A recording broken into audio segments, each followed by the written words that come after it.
देश और प्रदेश की तमाम अहम खबरें देखिए फटाफट अंदाज में। मैं हूं आपके साथ अशोक वर्मा, बने रहिए हमारे साथ।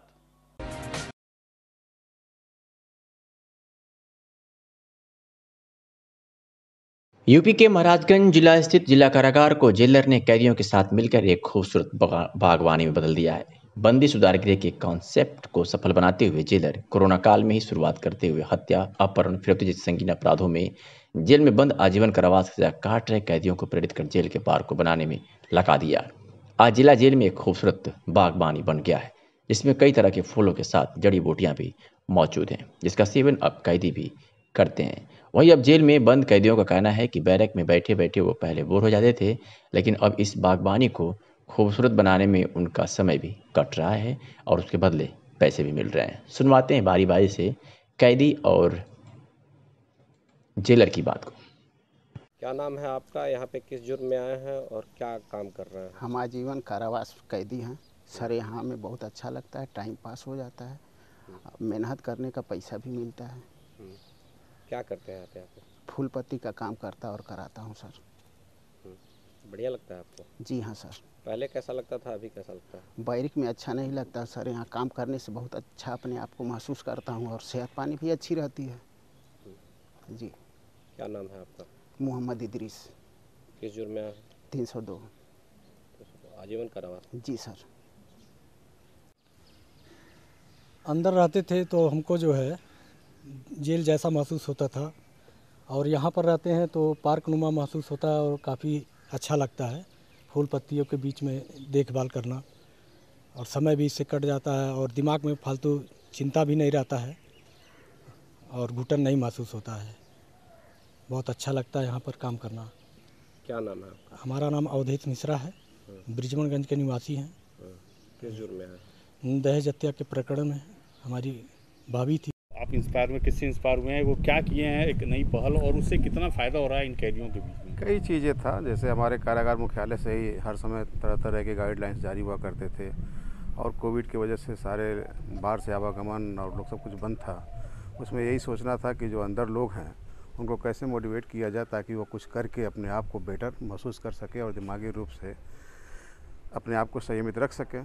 उसमें इनसाइड ही जो वर्क थे उसी को ऑपरेट करना था। उसमें हम लोगों के दिमाग में आया कि अच्छी जगह है और क्लाइमेट भी यहाँ का बहुत अच्छा है, क्यों नहीं कुछ हर्बल प्लांट्स और फूल पत्तियों में इनके रुझान को डेवलप किया जाए। और उसी का रिजल्ट था कि हम लोगों ने धीरे धीरे उसकी तरफ तैयारी शुरू की और उन लोगों ने कुछ ऐसे हमारे कैदी निकले जिनको काफ़ी रुचि उसमें पहले से भी थी और बाहर भी वो गार्डनिंग का काम करते थे। उसमें उनको लगाने से सकारात्मक रिजल्ट प्राप्त हुआ। कैसे कैसे कैदी गार्डन का काम करते हैं आपके यहाँ? हमारे यहाँ रूल, हर कैदी का काम करने का एक ही तरीका होता है। जब सुबह जेल खुलती है तो उसके थोड़ी देर के बाद उनको नाश्ता वितरण कर दिया जाता है। नाश्ता वितरण के बाद वो काम में लग जाते हैं। तो अलग अलग तरह के काम है। कुछ लोग पाकशाला में भोजन बनाने का काम करते हैं, कुछ लोग और खेतों में काम करने चले जाते हैं। और हमारे यहाँ एक अलग तरह से एक गिरदा बनाई गई है जिसमें काफ़ी मात्रा में फूल पत्ती और हर्बल प्लांट्स, जिसको कि ड्यू टू कोविड के में हम लोगों ने काढ़ा के रूप में काफ़ी प्रयोग किया। तो हर तरह के प्लांट जैसे अश्वगंधा, गिलोय, जरांकुश, कड़ंज और तमाम तरह के चीज़ों का हम लोगों ने प्रयोग करके काढ़ा इन लोगों को प्रोवाइड कराया। कितना फ़ायदा होता है इससे कैदियों को, जो हत्या 302 के कैदी हैं और या जो उम्र कैद है, उनको कितना फ़ायदा होता है इसमें? बहुत ज़्यादा फ़ायदा होता है। अब कैदी हत्या में हो चाहे किसी भी केस में हो, पहले तो मानव है। अगर जो सकारात्मक घर से छोड़ करके आया है, सकारात्मक रुझान उसके साथ डेवलप हो रही है तो फ़ायदा तो है ही है। उसको भी फ़ायदा हुआ। और काढ़ा के बारे में तो कोई नहीं जानता, सब लोग जानते ही हैं। काढ़ा को लेकर के तो बहुत ही फ़ायदा है। अभी हमने इधर काढ़ा बंद किया था तो हमारे जेल डॉक्टर साहब ने पुनः उसको रिटर्न में किया कि नहीं, अभी काढ़ा दिया जाए क्योंकि मौसम परिवर्तित हो रहा है और तमाम बंदी ऐसे हैं जिनको गले की समस्या है। आप जिला जेल में एक नई पहल शुरुआत किए हैं, तो और जेलों में क्या संदेश देना चाहते हैं कि इस तरह का? नहीं, हर जेलों में कुछ न कुछ लोग किए हैं। अब यहाँ पर पहले से कुछ कॉन्सेप्ट था, हम लोगों ने उसको बेटर किया तो ज़्यादा हो गया। अभी हमें आज भी देवरिया से हमारे एक मित्र हैं जेलर, उन्होंने कहा है मैं कुछ प्लांट्स उनके यार भेजूँगा, वो जेल में उसका प्लांटेशन कराएँगे काढ़ा संबंधित। आजमगढ़ जनपद में पुलिस अधीक्षक के निर्देशानुसार अपराध व अपराधियों पर नियंत्रण हेतु चलाए जा रहे अभियान के तहत आज फूलपुर पुलिस ने नाबालिग लड़की के साथ दुष्कर्म करने वाले एक गैंगस्टर अपराधी को गिरफ्तार किया है और उसके ऊपर कई मुकदमे दर्ज किए हैं। तो वहीं जहानागंज पुलिस ने 40 लीटर अपमिश्रित शराब, नौसादर यूरिया बरामद किया है और एक गैंगस्टर को गिरफ्तार कर 1 दर्जन से अधिक उसके ऊपर मुकदमे दर्ज किए हैं। ये बड़ी खबर है इस वक्त की आजमगढ़ से, जहां नाबालिग लड़की के साथ दुष्कर्म करने वाले गैंगस्टर को पुलिस ने गिरफ्तार किया है।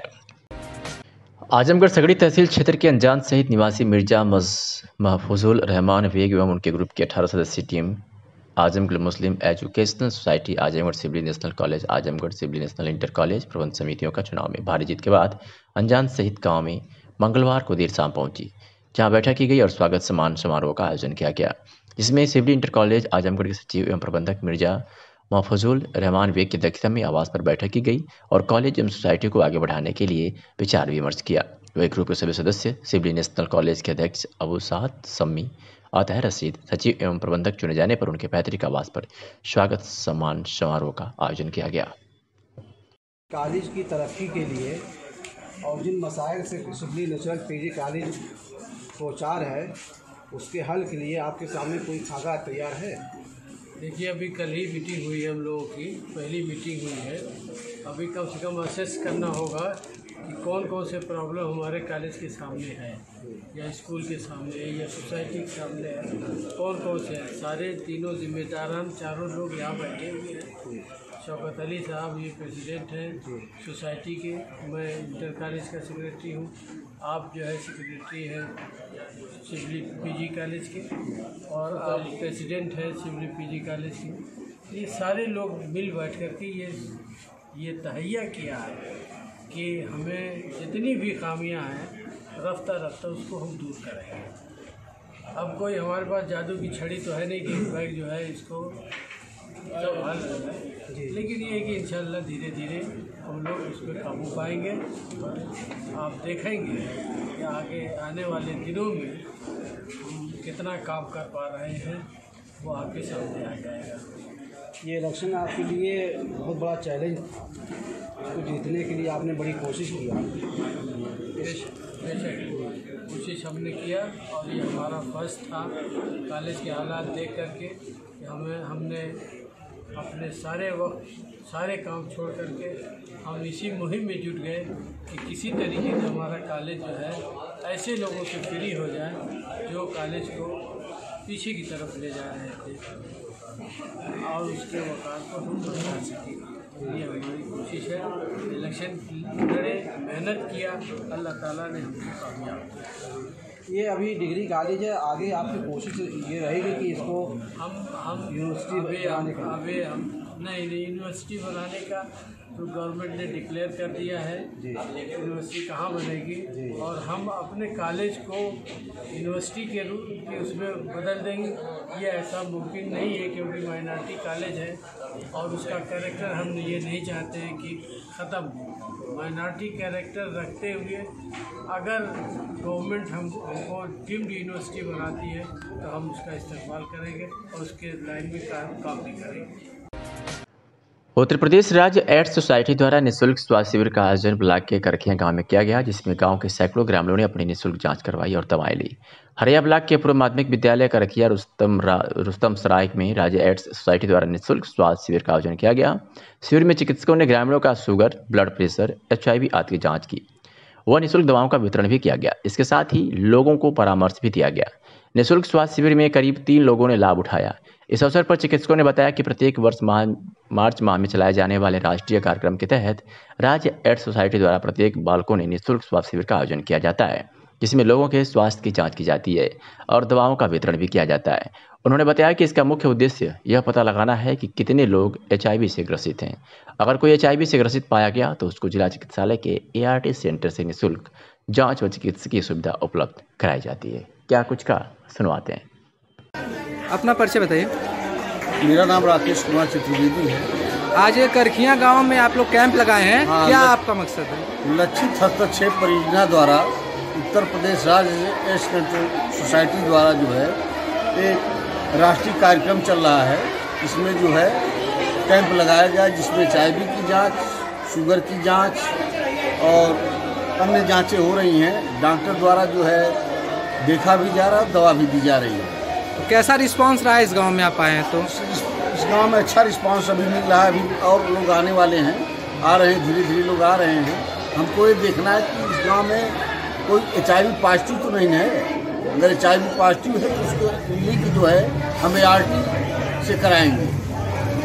आजमगढ़ जनपद से ART से सदर अस्पताल में इलाज उसका होगा और उसकी देखभाल भी होगी। तो मेन मुद्दा ही सरकार का भी है, सबका मंशा है, स्वास्थ्य विभाग का भी मंशा ही है।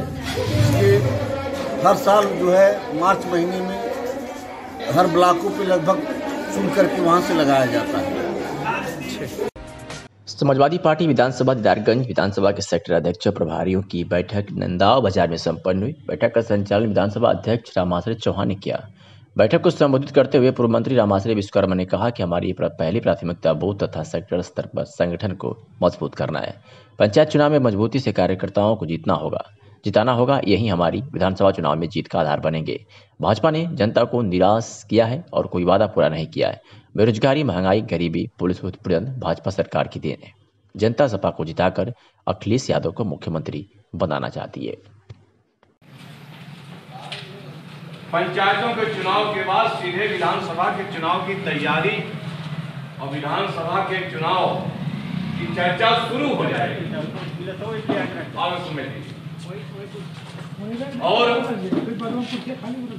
आपने देखा कि जिस तरह से बंगाल में लगे हुए मजबूती के साथ और बहुत ही अच्छी तरह से लग करके पंचायतों का चुनाव जिताना है।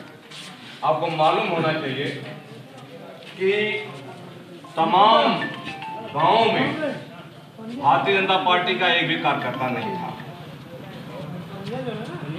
पोलिंग पर बस्ता लेने वाला, एजेंट बनने वाला बीजेपी का नहीं था। लेकिन बीजेपी ने इस बार फैसला लिया है कि गांव-गांव में वो चुनाव लड़ा रहे हैं। इसका क्या मतलब है?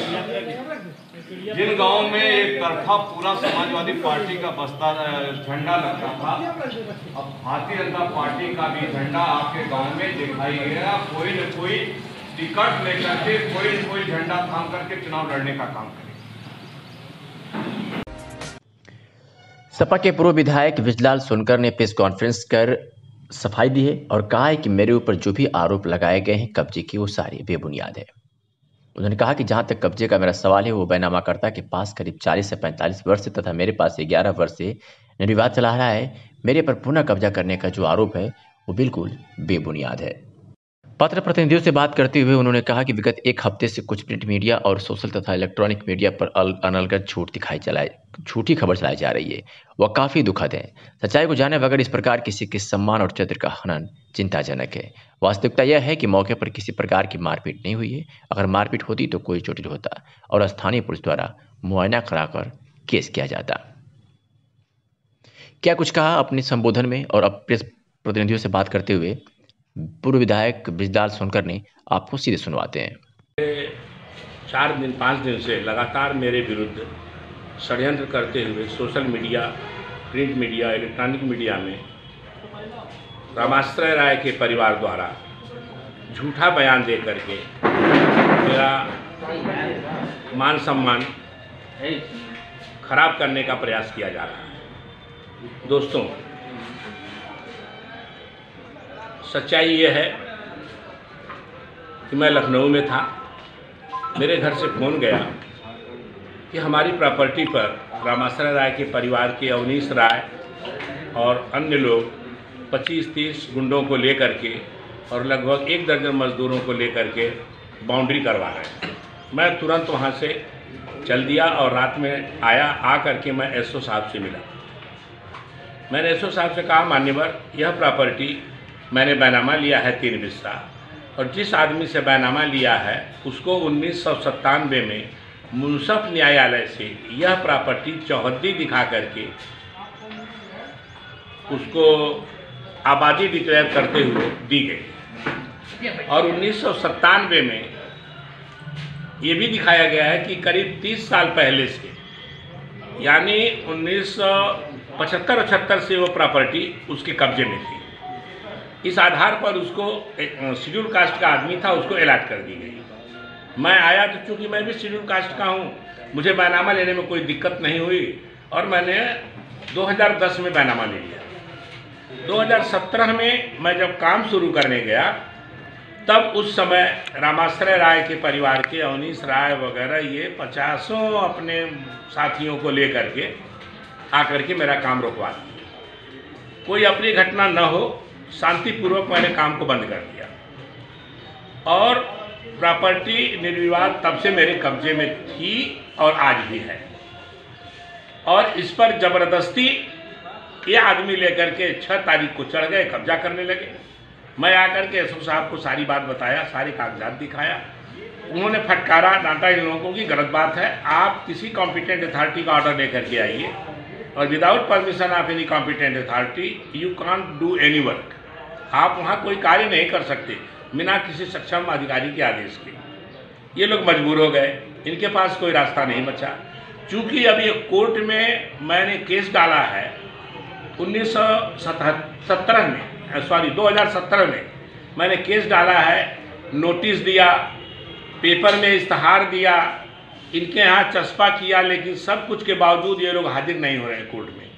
क्योंकि उनको मालूम है कि कोर्ट में जाएंगे तो कोर्ट पहला प्रश्न यही करेगा कि since last 50 years where were you, आप 50 साल पहले से कहाँ थे। इस प्रश्न का उत्तर इनके पास नहीं है और मेरा केस वही क्लियर हो जाएगा। इसलिए ये लोग नया रास्ता निकाल रहे हैं कि एसडीएम से पैमाइश की दरखास्त दे करके इन लोगों ने पैमाइश तो करा लिया। मैं सोचा पैमाइश करा करके ये कोर्ट में आएंगे, लेकिन ये पैमाइश करा करके बैठ गए और मेरे अनुपस्थिति में कब्जा करने लगे। तो हम लोग आए और एसओ साहब के महोदय से, एसओ महोदय के सहारे से, पुलिस के सहारे से हमने इन लोगों को हटाया और उस पर निर्देश दिया गया है कि जब तक आप किसी सक्षम न्यायालय या अधिकारी का आदेश नहीं लेते हैं तब तक आप प्रॉपर्टी पे नहीं जाएंगे। उन लोगों ने स्वीकार किया। अब इनके पास कोई रास्ता नहीं बचा है तो मीडिया में कुछ बिकाऊ मीडिया के लोग हैं। खबर आजमगढ़ के अतरौड़िया क्षेत्र थाना क्षेत्र से है, जहां बूढ़नपुर कप्तानगंज कुसमारा गांव का निवासी डब्लू पुत्र जगधारी बिजली विभाग पावर गोपालगंज से संविदा पर नौकरी कर रहा था कि गहजी ग्राम भोकोई में बिजली खराब होने की सूचना पर बनाने गया। जो ही खंभे पर बिजली बना रहा था कि अचानक बिजली आ पड़ी और नीचे गिर गया और मौके पर ही डब्लू संविदा कर्मचारी की मौत हो गई। आपको बता दें कि डब्लू शादीशुदा था। इसके पास एक लड़की जिसकी उम्र 2 साल और एक लड़का था, जिसको लेकर परिजनों द्वारा अहिरोला थाने के सामने सड़क पर शव को रखकर जाम लगा दिया गया। सूचना पर एसडीएम बूढ़नपुर सीओ सहित सभी पुलिस इकट्ठा हो गई। लोगों की मांग थी कि बिजली विभाग का जब तक कोई अधिकारी नहीं आ जाता तब तक हम लोग नहीं हटेंगे। जब बिजली विभाग से एसडीएम ने 5 लाख का चेक दिलवाया, वही Orient security private limited general manager Alok Dubey, वजूद संविदा मजदूर संगठन उत्तर प्रदेश जिला अध्यक्ष आजमगढ़ आशीष कुमार पांडे जाम को हटाने का कार्य किया। वही परिजनों का रो रो कर बुरा हाल है तो इस क्षेत्र के लोगों में बिजली विभाग के इस रवैये से लोगों में काफ़ी गुस्सा है। नाम हमारा सर बबलू है। कौन सा गांव है? गांव कुसमारा। क्या दुर्घटना हुई आपकी? दुर्घटना हुई सब भकुई में। कौन है आपकी? हमारा भाई साहब छोटा। कैसे मरे? जी कैसे मरे? लाइन से सर, लाइन मैन थे, लाइट जोड़ने के लिए कोई बुलाए सर, संविदा से अशोक सिंह बुलाए लाइन बुलाने के लिए सब। अब कैसे वहाँ क्या हुआ हम लोगों को पता नहीं, अभी पता लगा थोड़ी देर पहले। तो यहाँ क्या करने के लिए आए? अब वहाँ से अस्पताल में सर लाए थे, अस्पताल से फिर क्या हुआ क्या नहीं हुआ हम तो अभी सर आए।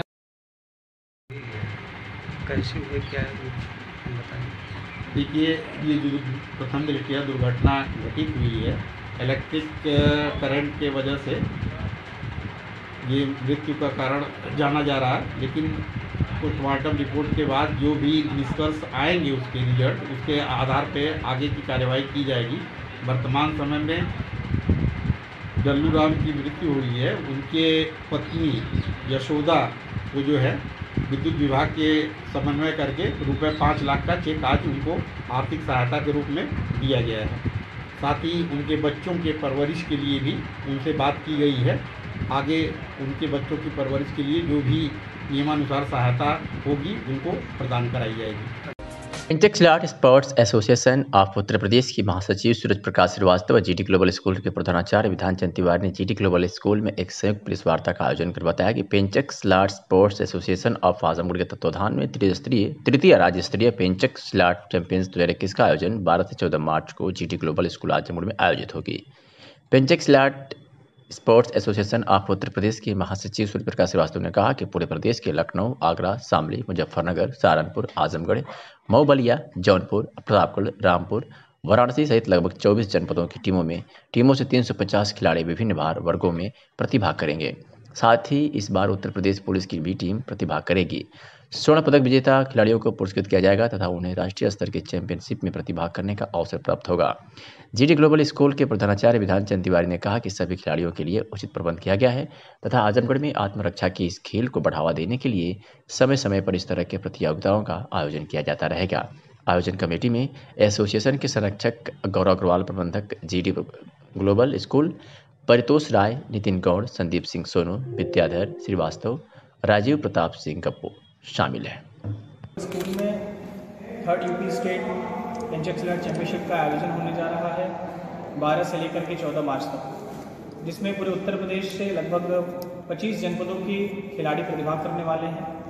उसके साथ साथ में उत्तर प्रदेश पुलिस की भी टीम इसमें प्रतिभाग करने वाली है, क्योंकि पेंचेक्सिलर गेम भारत सरकार द्वारा पूर्ण रूप से मान्यता प्राप्त है। एशियन गेम्स में एज ए मेडल स्पोर्ट शामिल है। ओलंपिक में जो टोक्यो ओलंपिक्स होने वाले थे उसमें एज ए डेमोन्स्ट्रेशन स्पोर्ट्स भी शामिल है।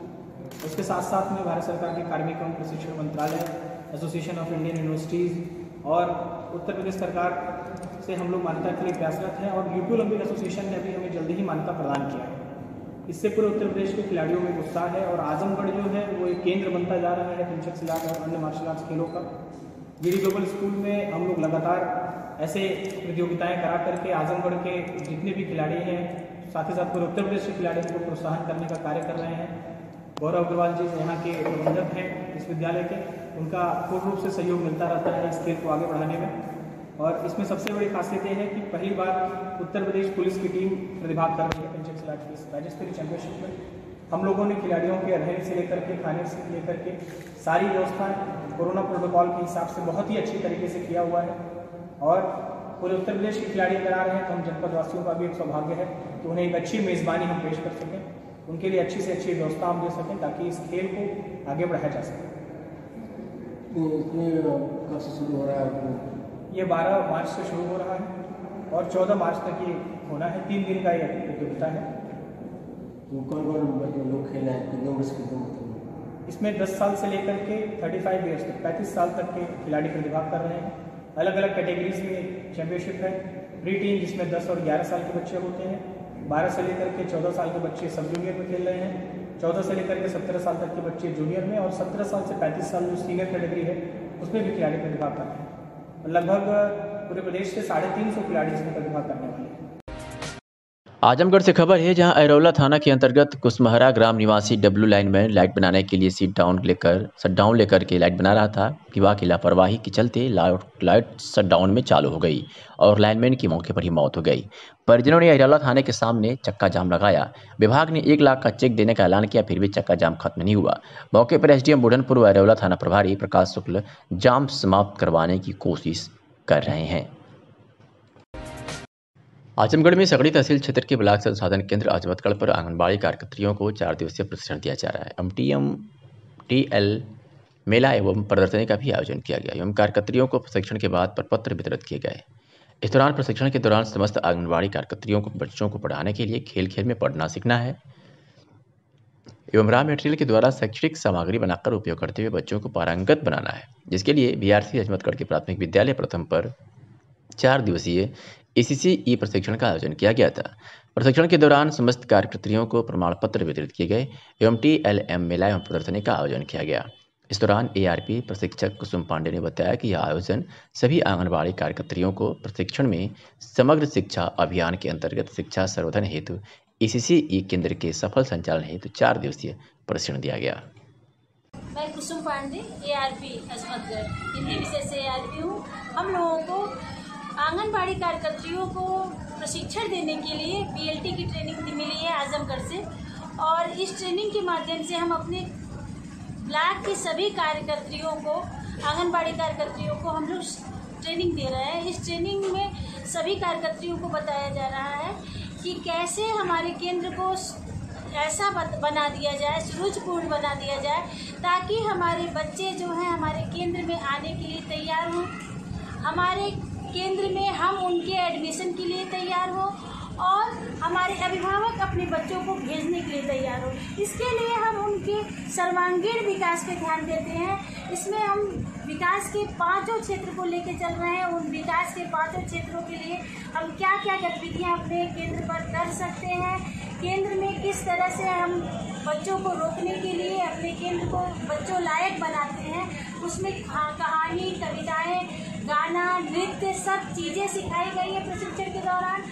और कुछ ऐसे रॉ मटेरियल से TLM का निर्माण करना सिखाया गया है जिससे वो अपने केंद्र को सुसज्जित कर सके, सजा सके, ताकि अभिभावक देखे, बच्चा देखे, उसको लगे कि यहाँ पे हमारे सीखने लायक बहुत सी चीज़ें हैं। इसमें रंगों से हम गिट्टक को रंग के और गिट्टी को बैठाना सिखाए। इसमें बड़ी बड़ी गिट्टी को रंग दिए और उस रंगों के पेंटिंग लगाने के बाद उसमें रंगों का तो ज्ञान कराते ही है, बच्चों को उसे एक ढेर बनाने के लिए हम देते हैं जिससे कि उनकी छोटी मांसपेशियां विकसित हो। उनके द्वारा खेल करवाया जाता है जिसमें कूदना और छोटे छोटे ऐसे खेल करवाए जाते हैं जो आसानी से बच्चे कर सके। आज क्या प्रशिक्षण कैसा, मतलब कै दिवसीय चलाया गया है? ये 4 दिवसीय, आज चौथा दिन है और TLM मेला लगा हुआ है ताकि सबके हाथ की बनी चीजें सबके बीच रखी जाए। जिला कांग्रेस कमेटी कार्यालय पर कांग्रेस विधि विभाग के अध्यक्ष जगदम्बिका चतुर्वेदी एडवोकेट की अध्यक्षता में कांग्रेस विधि विभाग की एक बैठक हुई। बैठक में संगठन के विस्तार पर विचार विमर्श किया गया तथा अधिवक्ताओं की समस्याओं पर गंभीरता से विचार विमर्श किया गया। कांग्रेस विधि विभाग के अध्यक्ष जगदम्बिका चतुर्वेदी एडवोकेट ने कहा, सरकार अधिवक्ता बंधुओं के साथ लगातार सौतेला व्यवहार कर रही है। अधिवक्ता बंधुओं की विधवाओं को शासन से मिलने वाली 50,000 रुपये की आर्थिक सहायता बंद कर दी गई है। इसके अतिरिक्त बुजुर्ग अधिवक्ताओं की पेंशन, नए अधिवक्ताओं के स्टाइपेंड आदि अधिवक्ता समाज से जुड़े विभिन्न मुद्दों पर सरकार लगातार अनदेखी कर रही है, जिसे हरगिज बर्दाश्त नहीं किया जाएगा। अधिवक्ता बंधुओं के हितों की रक्षा के लिए कांग्रेस विधि विभाग हमेशा संघर्ष करता रहेगा। यूपी में पंचायत चुनाव की तैयारियां तेज हो गई है, जिसको लेकर हर जिले में सुरक्षा व्यवस्था को लेकर अधिकारी बैठक कर रहे हैं। वही आज आईजी गोरखपुर राजेश डी मोदक ने सुनौली कोतवाली पर सीमावर्ती सर्किल के सभी थानेदारों समेत SSB और कस्टम के अधिकारियों के साथ बैठक कर आगामी पंचायत चुनाव को शांतिपूर्ण तरीके से संपन्न कराने के निर्देश भी दिए। आईजी ने बताया कि पंचायत चुनाव को लेकर शासन से कुछ दिशा निर्देश मिले थे, जिसको सभी थानाध्यक्षों को बताया गया है। वही उन्होंने बताया कि पंचायत चुनाव को लेकर जिले में सभी थानाध्यक्षों ने अपनी तैयारियां शुरू कर दी है और उन्होंने लगभग चौकीदारों के साथ मीटिंग, असलों को जमा कराना समेत अन्य कार्य पूरे किए जा चुके हैं, जिससे जिले में शांतिपूर्ण ढंग से पंचायत चुनाव कराया जा सके।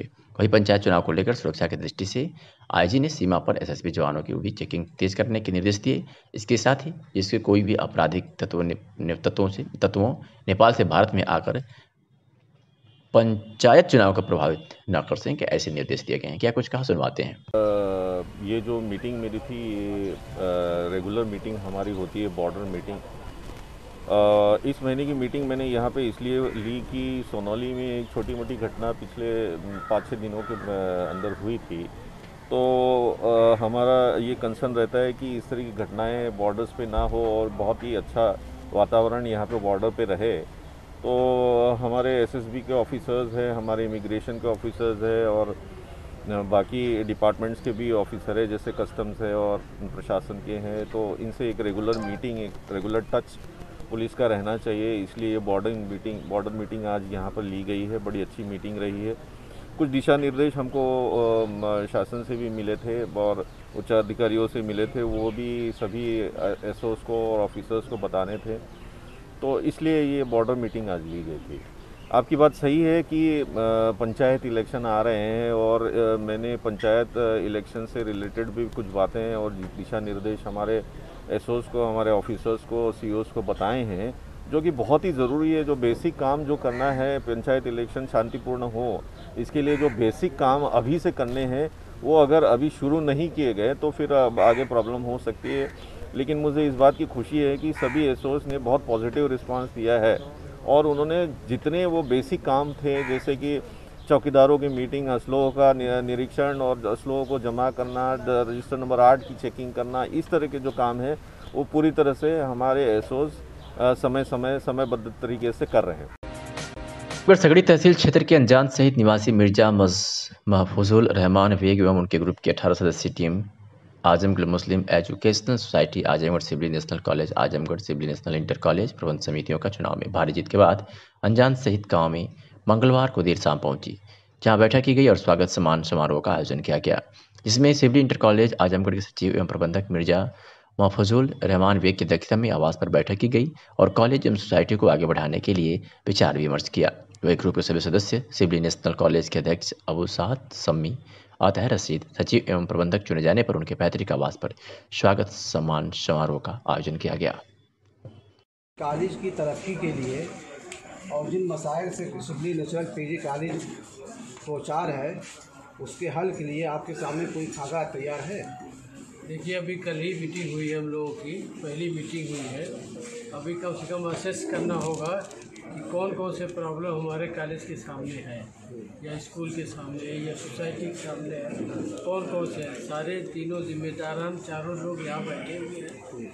शौकत अली साहब ये प्रेसिडेंट हैं सोसाइटी के, मैं इंटर कॉलेज का सेक्रेटरी हूँ, आप जो है सेक्रेटरी हैं सिवली पीजी कॉलेज के, और आप प्रेसिडेंट हैं सिवली पीजी कॉलेज के। ये सारे लोग मिल बैठ कर के ये तहैया किया है कि हमें जितनी भी खामियां हैं रफ्ता रफ्ता उसको हम दूर करेंगे। अब कोई हमारे पास जादू की छड़ी तो है नहीं कि बैग जो है इसको सब हल हो जाए, लेकिन ये है कि इंशाल्लाह धीरे धीरे हम लोग उस पर काबू पाएंगे। आप देखेंगे कि आगे आने वाले दिनों में हम कितना काम कर पा रहे हैं, वो आपके सामने आ जाएगा। ये इलेक्शन आपके लिए बहुत बड़ा चैलेंज, इसको जीतने के लिए आपने बड़ी कोशिश किया। बेशक कोशिश हमने किया और ये हमारा फर्स्ट था। कॉलेज के हालात देख करके कि हमने अपने सारे वक्त सारे काम छोड़ करके हम इसी मुहिम में जुट गए कि किसी तरीके से हमारा कॉलेज जो है ऐसे लोगों से फ्री हो जाए जो कॉलेज को पीछे की तरफ ले जा रहे थे और उसके वकार को हम बढ़ा सकें। ये हमारी कोशिश है। इलेक्शन लड़े, मेहनत किया, अल्लाह ताला ने हमको कामयाब किया। ये अभी डिग्री कॉलेज है, आगे आपकी कोशिश ये रहेगी कि इसको हम यूनिवर्सिटी बनाने का यूनिवर्सिटी बनाने का तो गवर्नमेंट ने डिक्लेयर कर दिया है यूनिवर्सिटी कहाँ बनेगी, और हम अपने कॉलेज को यूनिवर्सिटी के रूप में उसमें बदल देंगे। ये ऐसा मुमकिन नहीं है क्योंकि माइनॉरिटी कॉलेज है और उसका कैरेक्टर हम ये नहीं चाहते हैं कि ख़त्म हो। माइनॉरिटी कैरेक्टर रखते हुए अगर गवर्नमेंट हमको डीम्ड यूनिवर्सिटी बनाती है तो हम उसका इस्तेमाल करेंगे और उसके लाइन में काम भी करेंगे।